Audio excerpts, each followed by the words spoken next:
brothers and sisters, today we are talking about marriages because we are about entering another year right now. Many of us have a better plan for the year coming. So this year that is coming right now, we have to be prepared spiritually to what we want. Many of us, brothers and sisters, who want to go into marriage in this coming year, I want you people to prepare spiritually and mentally, psychologically. Marriage, right now, marriage is of two kinds. Marriage of the world and marriage of Christ. You have to ask yourself, which of them do you want? It is a marriage of the world. It's very easy. Just tell me, you follow to the rules of the world, to the rules of the leaders that the leaders have put in place. You follow it. You live the marriage of the world. But the marriage of the Christ, you have to follow the rules of Christ, the rules that God heaven have put in place for we us to follow. The rules that will guide us, that Jesus Christ have put in place. Those rules is what we should follow. So right now I'm saying this. We have to prepare psychologically in the ways of God. If you want to marry with the plan of God in your lives. I want you to understand this.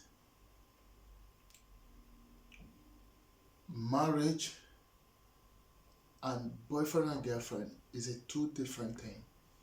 Many of us be in a relationship 5 years, 10 years with someone, and you feel that you know that person so well, that person is good, you enjoy the good time, it's okay, I have to get into marriage with him.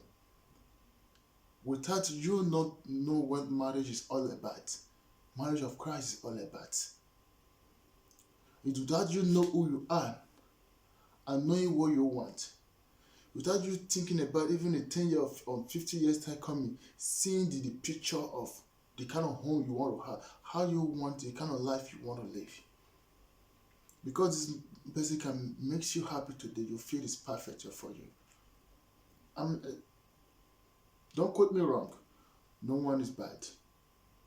God loves we all. Understand me?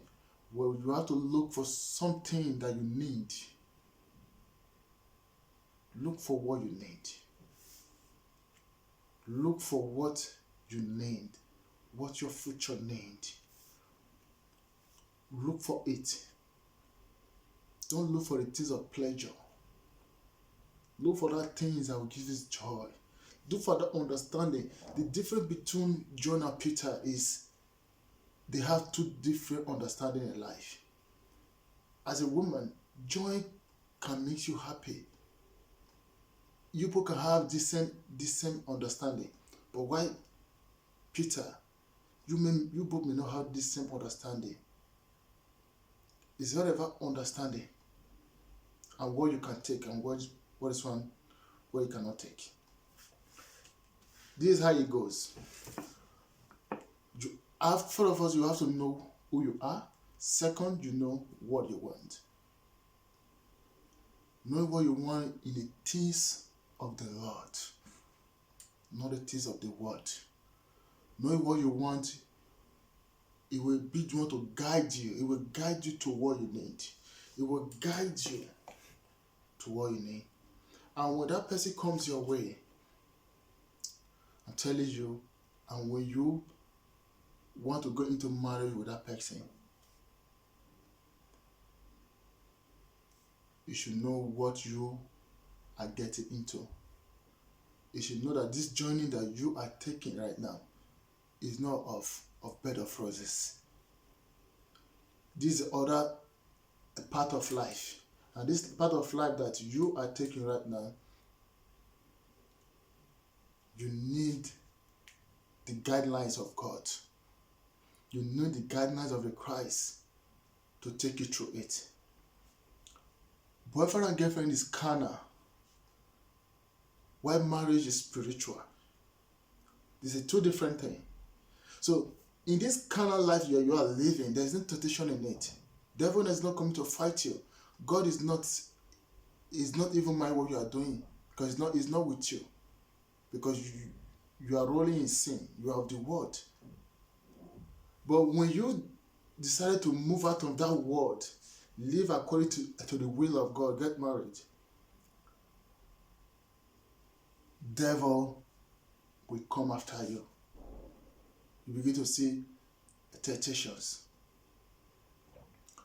From every corner, temptation will come that will tempt you to do what you're not supposed to do, that will make your partner to reject you, that will make your partner to see you as a bad person. You may be in this man for in a relationship for 10 years, but when you go into marriage, you started seeing things. The devil started opening your eye to see things that will not make you happy, that will make you regret, that will make you feel, this person is not good. So that's why you need Christ in your home. You need Christ in your life that will guide you. That's why you need to flee away from temptations. You need to flee away from temptations. You need to learn how to allow God into your home.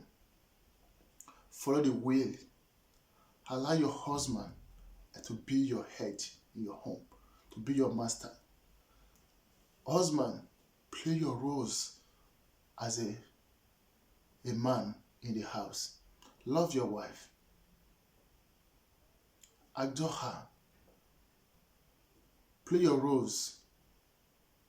Money is not everything, but do what you can do as a man to make sure that you both find happiness in your home. So you can have this beautiful home called the home of Christ. That people in the world will look at you, people will be jealous of you, but when they want to be like you, because they can't, because they are still in the world. But when they look at you from the world, they see this beautiful home. You understand me?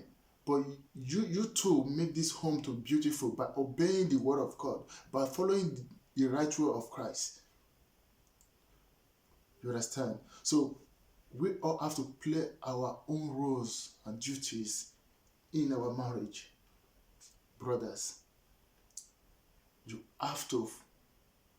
Don't allow your wife to do something because of the things of the world. There are many men today who send their wife to another man because of money.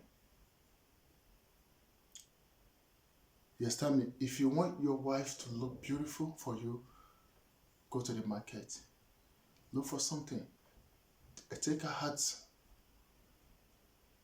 for shopping. Sometimes, time to time, let you people always have family outing.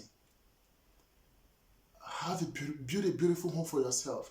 There's a joy in it.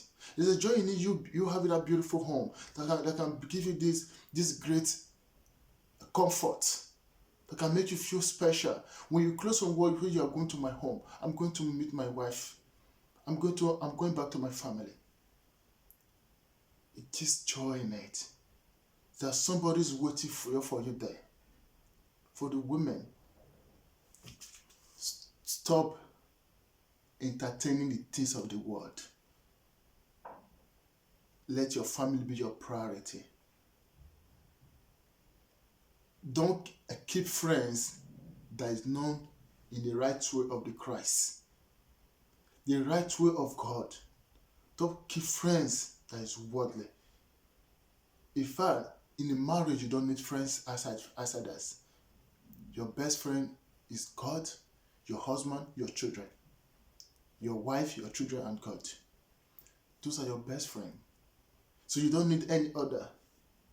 Because in this time of we right now, of ours, there are thousands of people who are there, who full of the heart of jealousy, hatred. They are looking for one to infect with their virus of hatred and jealousy. So that's why you need to be careful in everything you do. You need to allow God come into your home completely. As I said earlier, Know what God says concerning marriage before you go into it. Don't just say because you are enjoying your sinful life, you say, now we are fit to be into marriage. No. You can decide to marry anybody. You know that person today. You can decide to get married to that person. If you know God, if that person also know God, they have fear of God, genuinely from their heart, not the ones that pretend that they know the will of God. They know the rules of God.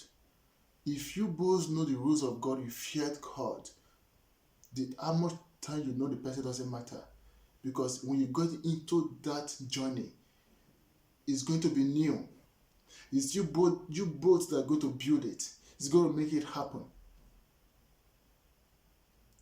In this generation, there are people who have been in a relationship 10 years, 5 years. When they go into marriage, they don't stay out to a year, they're separated. For you to know this thing is a different bargain than what you are into in the world. That's why we need to respect who we are. We need to know who we are and respect who we are and follow the will of God and the plan of God in our life, so that we can be in the right track of the Lord, so that we can find joy and that peace of the Lord. Let's take this here very serious, brother and sister. Let's follow the rules and the lead of God.